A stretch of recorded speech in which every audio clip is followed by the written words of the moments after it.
cette vidéo va parler de ce qu'on appelle le contrat de sécurisation professionnelle. C'est des mots un peu compliqués, un peu abstraits quand on n'a jamais entendu parler. Donc je vais prendre mon exemple à moi. Depuis que je suis sortie de l'école, j'ai toujours travaillé dans des fast-foods, dans des boulangeries. Quand j'ai quitté un fast-food, un patron m'a tendu la main. Je le remercierai toujours de m'avoir donné ma chance. Et je suis rentrée dans une boulangerie. Je suis restée 2 ans dans cette boulangerie. Métier de rêve, client génial, équipe au top. Malheureusement, aujourd'hui, avec l'inflation, beaucoup d'autres choses ont fait que cette boulangerie a fermé.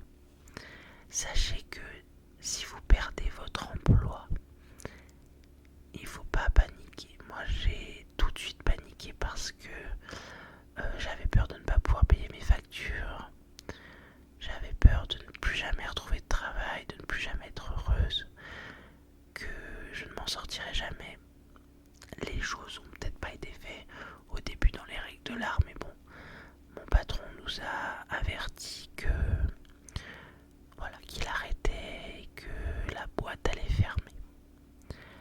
Tout de suite, on a été contacté par un liquidateur judiciaire qui nous a dit voilà, à telle date, vous ne faites plus partie de la boîte parce que la boîte ferme.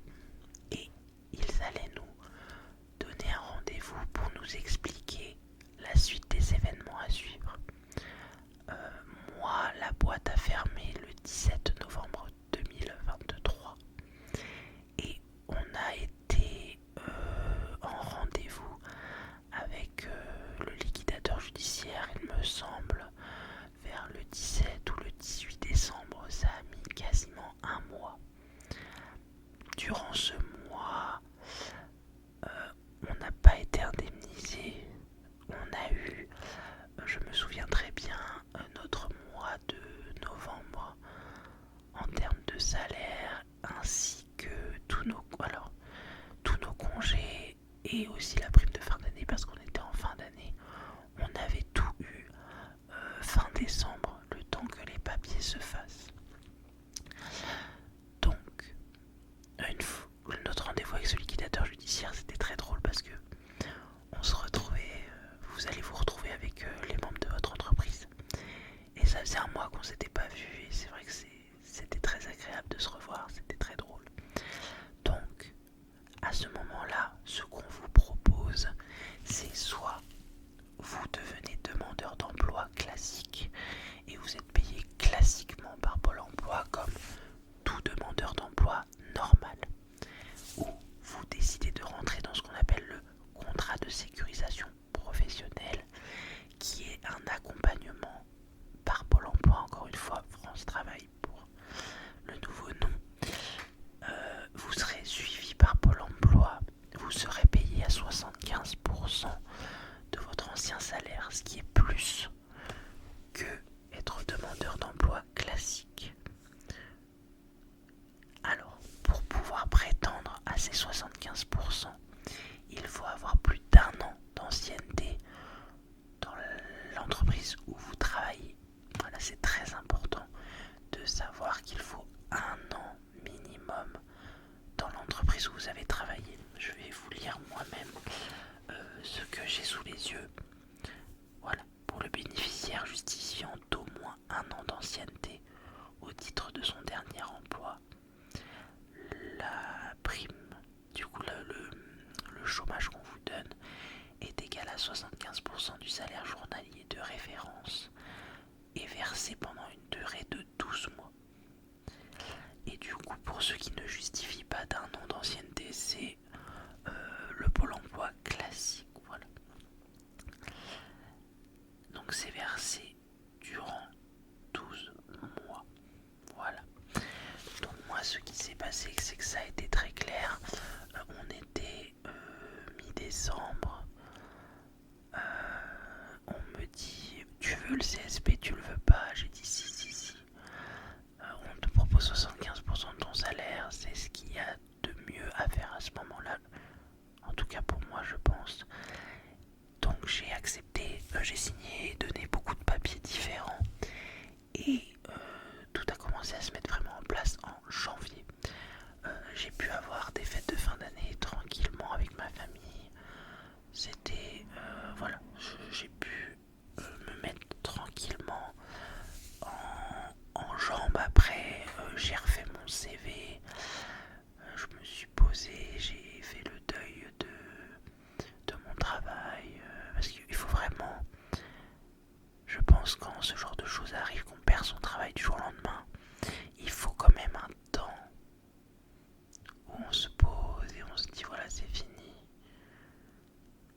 parce que vous avez un rendez-vous avec Pôle emploi au début. Je vais vous dire ça. Comment ils appellent ça?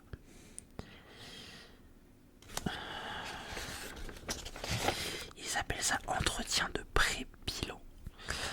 Moi je l'ai fait le 6 septembre. Voilà. Donc pendant cet entretien, vous allez à France Travail. Moi c'était une dame, ma conseillère m'a demandé ce que j'avais envie de faire. Ma foi, à ce moment-là, j'étais un peu perdu parce que je sortais d'expérience de fast-food, d'expérience dans la vente, voilà, toujours dans le commerce. Et je m'étais dit pourquoi pas faire des formations. Et j'ai trouvé que j'ai eu quand même un accompagnement assez renforcé au début. On m'a proposé plein de formations, on m'a montré beaucoup de choses, on m'a dit ce qui était possible de faire. Moi je voulais aller dans le secrétariat.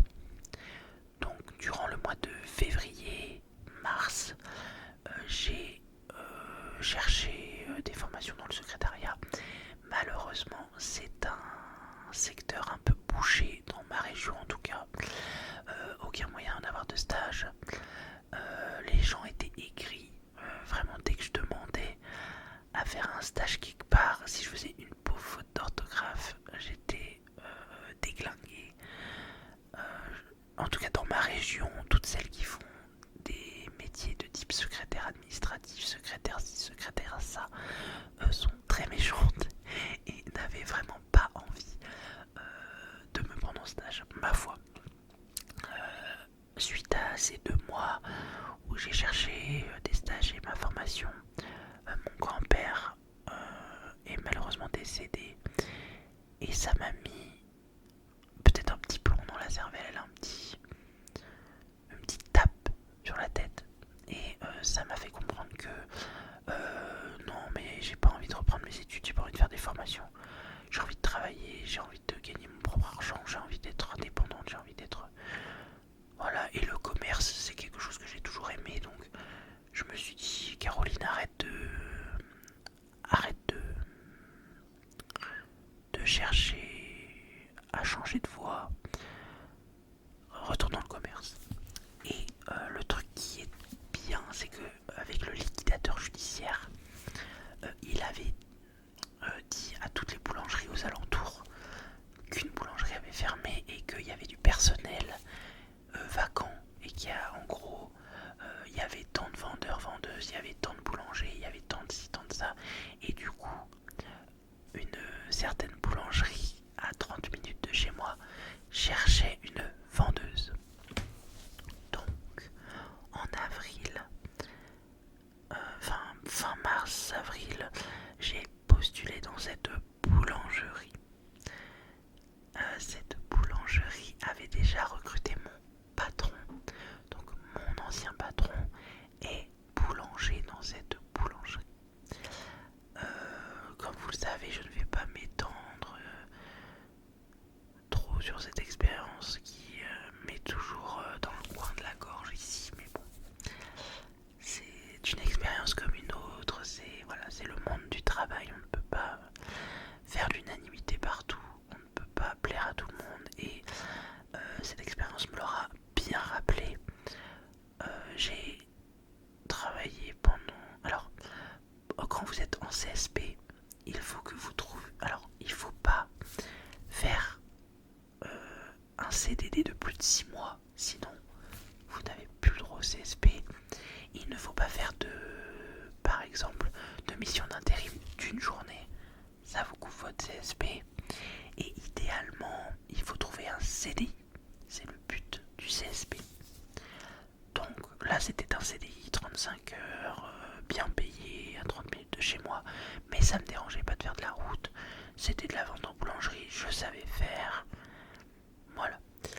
Du coup, dès que j'ai intégré cette entreprise, je pouvais demander ce qu'on appelle la prime de reclassement. C'est-à-dire que ils allaient prendre ce qui me restait de CSP. Donc à ce moment-là, il me restait plus de 6 mois. Donc ils prenaient ce qu'ils me donnaient, ils divisaient par 2 et ils me donnaient cet argent en 2 versements un versement à l'entrée dans l'entreprise et un autre versement au bout de 3 mois dans l'entreprise. J'ai donc fait la demande de cette prime de reclassement et j'ai travaillé du coup durant 3 semaines dans cette entreprise où on m'a dégagé comme une malpropre et où je suis très triste que mon patron soit toujours là-bas parce qu'il mérite vraiment mieux niveau conditions de travail et niveau collègues, mais ça ne reste que mon avis. Du coup, j'ai dû avertir Pôle emploi que attention, ça n'a pas marché, je veux retourner dans le CSP. Ce qui est cool dans le CSP, c'est qu'il n'y a pas de jour de carence. Parce que quand vous vous réinscrivez à Pôle emploi, vous avez des jours de carence en général. Là, en CSP, vous retournez directement en CSP et vous n'avez pas de jour de carence. Donc c'est vrai que c'est intéressant dans le sens où vous ne perdez pas d'argent. Juste il y a des papiers à envoyer et tout, c'est un peu compliqué, mais ça se fait. Du coup, vu que j'avais travaillé 3 semaines, quasiment un mois, ça repousse la durée de mon CSP. Là, ça a repoussé de 3 semaines.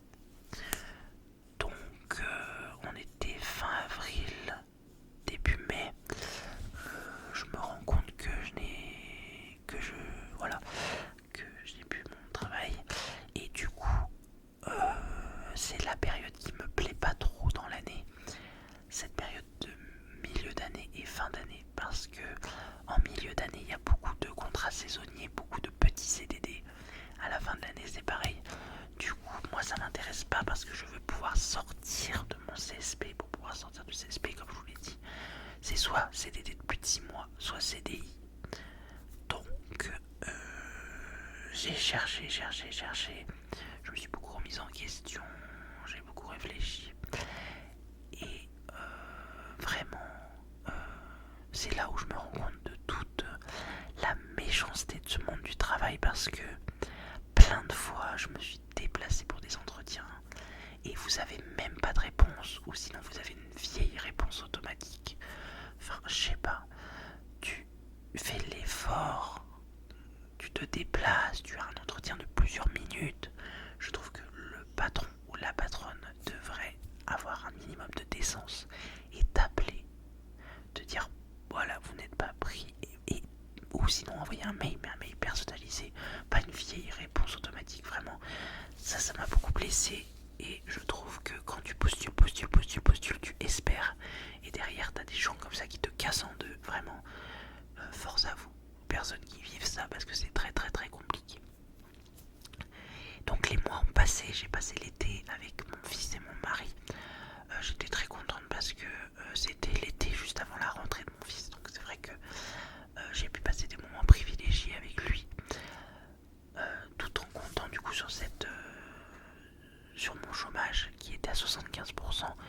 Et vraiment j'ai cotisé, enfin j'allais dire merci à l'État pour ça, mais on cotise tous pour ça, donc je suis très contente d'avoir pu en bénéficier, et ça m'a vraiment permis de garder la tête hors de l'eau, parce que bon, après 75% de mon salaire, c'était à peu près 1 200 €. Avec 1 200 € vous vivez, on s'entend. 1 200 € c'est pas mirobolant, mais on arrive quand même à ne pas trop finir dans le rouge avec mon mari. Courant septembre, j'obtiens un CDI dans une boulangerie sur une aire d'autoroute. Je me dis que ça va être cool, que c'est une grande boîte, que voilà, ma belle-mère travaille juste à côté. Donc je m'étais dit, voilà, ça a l'air sympathique, les conditions de travail ont l'air cool. Ma foi, j'ai très vite déchanté, dans le sens où c'était un bâtiment délabré. Dès qu'il pleuvait, l'eau rentrait dans le bâtiment. Les conditions de management étaient horribles.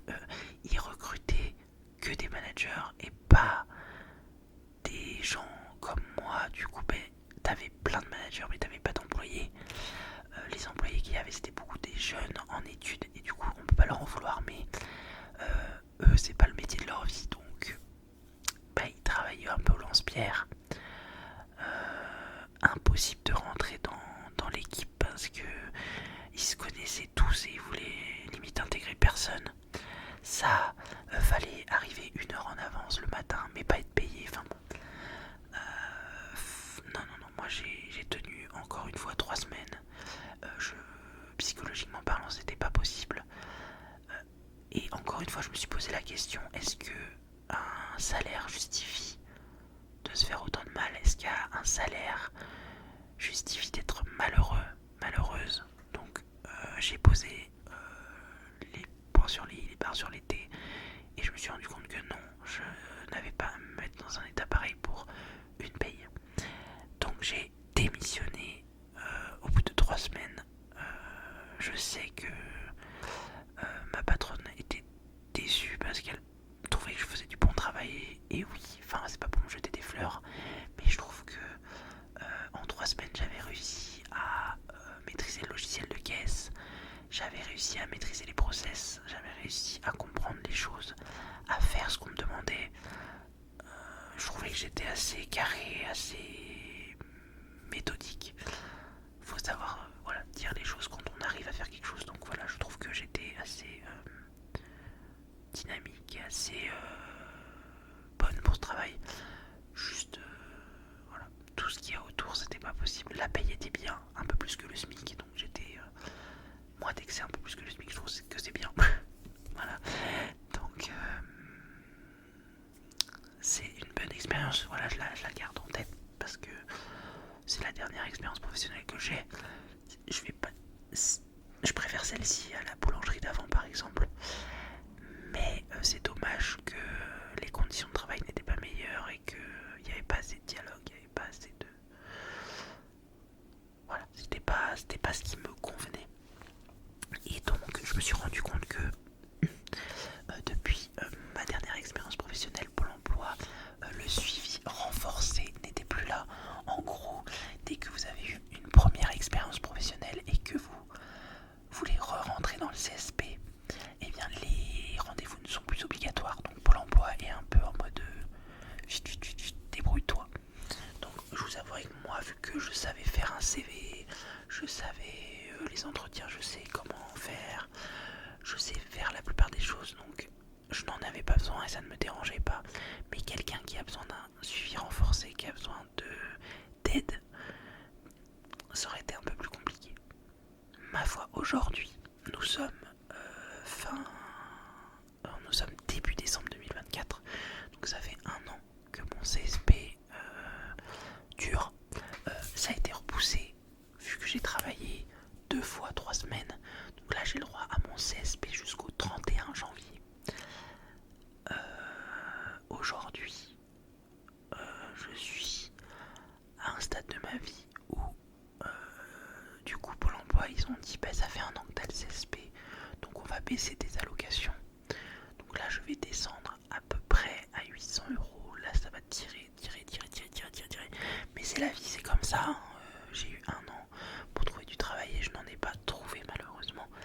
Mais récemment j'ai eu un entretien dans une très grande filiale d'assurance et ils m'ont proposé un CDD de 12 mois qui commencerait début février. Donc voilà, je vois le bout du tunnel aujourd'hui. Je vais attendre patiemment début décembre pour commencer ce nouvel emploi. C'est un 70%, donc je ne serai pas payé un SMIC complet, mais on essaiera de faire attention avec mon mari. On va faire de notre mieux et surtout c'est du travail et je suis très contente parce que ce métier s'appelle chargé de clientèle. C'est répondre au téléphone quand les gens sont en accident, ont besoin d'aide, et c'est quelque chose qui m'intéresse énormément, d'apprendre de nouvelles choses. Et je me dis c'est une grosse boîte, donc ça peut être sympathique. Je suis vraiment très motivée et voilà, je me dis que cette année de CSP m'a permis de faire le point sur ce que je voulais, m'a permis de m'occuper de ma famille, m'a permis de me reposer, de me recentrer sur moi. Voilà, cette année pour moi n'a pas été une année poubelle, bien que les 2 expériences professionnelles que j'ai eues n'étaient pas pas ce que j'espérais, mais malheureusement le monde du travail aujourd'hui c'est très abstrait, c'est très compliqué, c'est très beaucoup de gens faux malheureusement, même si c'est pas dans toutes les boîtes. Et là j'espère vraiment que ça va bien se passer, que ce CDD de 12 mois débouchera peut-être sur un CDI ou sur d'autres perspectives d'évolution. Je me donne toutes mes chances et je me dis voilà que ça va le faire. Donc en tout cas j'espère que tu auras bien compris le principe du CSP. Surtout si demain tu perds ton emploi, sache qu'il y a cette aide qui est mise en place, que tu pourras en bénéficier. Que voilà, je trouve que c'est rassurant de se dire que si demain voilà t'as plus de travail, t'as quand même ça qui rentre en compte. Donc si jamais tu ne trouves pas de travail, du coup tu as plusieurs rendez-vous obligatoires, t'as du coup l'entretien pré-bilan au début, t'as un entretien au bout de 4 mois et à la fin aussi t'as un rendez-vous. Moi Pôle emploi m'ont dit que vers la fin ils allaient quand même me donner un rendez-vous pour me dire hey, oh c'est fini ton CSP, tu rentres en tant que demandeuse d'emploi classique. Voilà. Si vous avez la moindre question concernant le CSP, concernant le chômage, tout ça, si je peux vous aider, je le ferai avec grand plaisir. Sachez que mes mails sont ouverts. L'adresse mail est en description, c'est asmr79260@gmail.com. N'hésitez pas à m'envoyer un mail si vous avez besoin d'aide sur quelque chose ou un commentaire sous la vidéo, il n'y a aucun problème, je réponds à tout le monde et j'espère en tout cas que cette vidéo t'aura intéressé. Voilà, je t'ai parlé de cette année qui a été compliquée mais aussi riche, qui a été longue mais aussi courte. C'est un peu bizarre dit comme ça mais voilà. Je te fais d'énormes gros bisous et je te dis à très très très très vite dans une prochaine vidéo. Je te souhaite une bonne nuit, une bonne après-midi, une bonne soirée, une bonne matinée. Bon courage au travail, bon courage dans tes études, bon courage tout court, tout ce qui est possible.